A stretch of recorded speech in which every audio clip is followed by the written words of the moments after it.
It can be hard to find happy stray cats on the streets of many of the world's bustling cities. But not here. This is Istanbul, one of the world's largest and most striking metropolises. A city bridging Europe and Asia, home to an incalculable cultural inheritance. Istanbul, the capital of felines. A city stray cats made their home long before instabilities.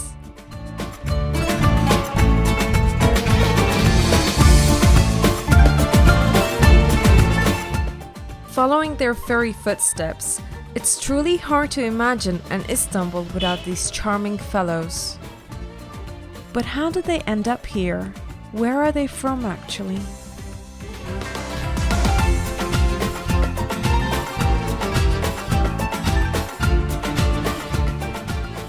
Well, the cats and human beings have the same origin. We all came from Africa.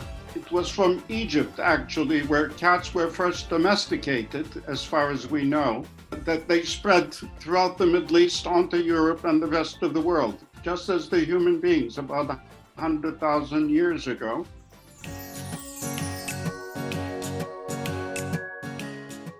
Istanbul is probably the most cat-friendly city in the world. Before Constantinople, before the Eastern Roman Empire, cats came here and cats stayed here, and they were most welcome here, and they still are. If it weren't for the cats, we couldn't have gone to the moon because they protected the wheat that we were storing. And it was because of the agricultural revolution that human society went on to the industrial revolution, scientific revolution, and eventually the moon. So it's because of the cats that we're now going to Mars.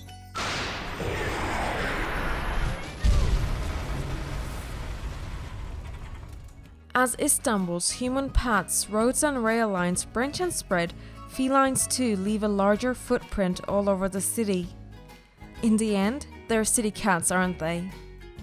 Historically, Islam as a religion created a comfort zone for felines, and most of Istanbul's human residents are Muslims. These animals are considered quite privileged, and most people see the good treatment of cats as an honorable deed.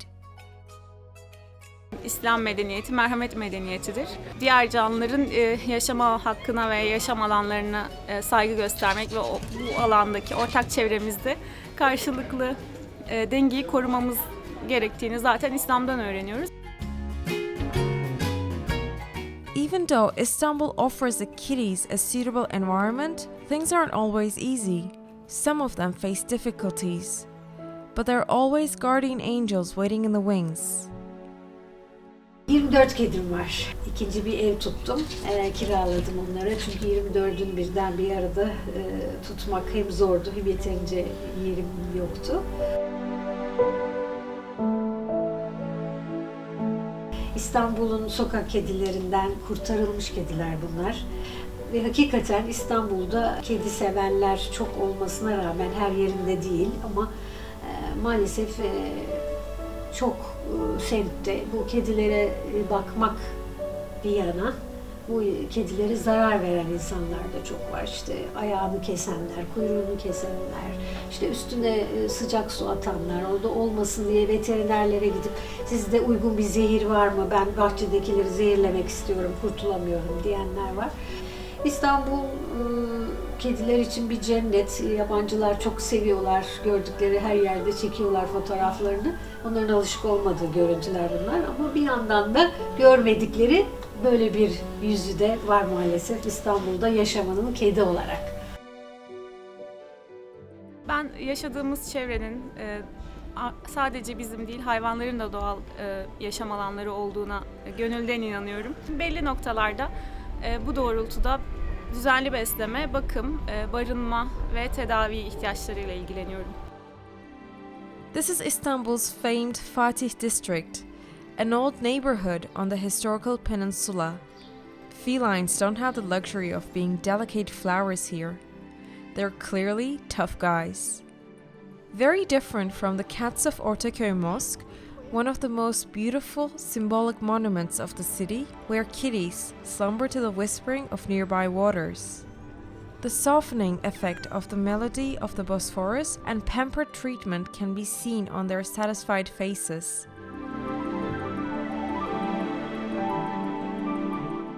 We go to all extremes. We've worshipped cats in Egypt. We've made them gods and goddesses.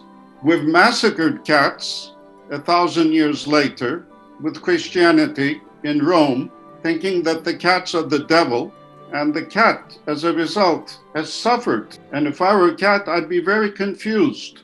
I mean, who the hell are these people?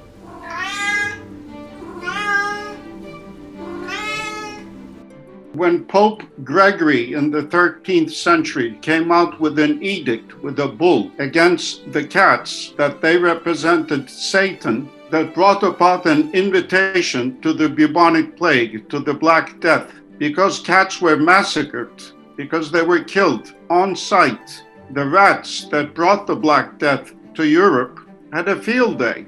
There were no cats to catch them.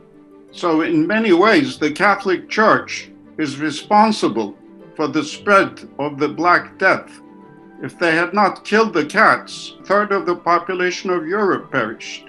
If the cats had not been killed, that would not have happened. So the Vatican has a lot to answer for. I really would wish one day that there would be a pope who would apologize to the cats.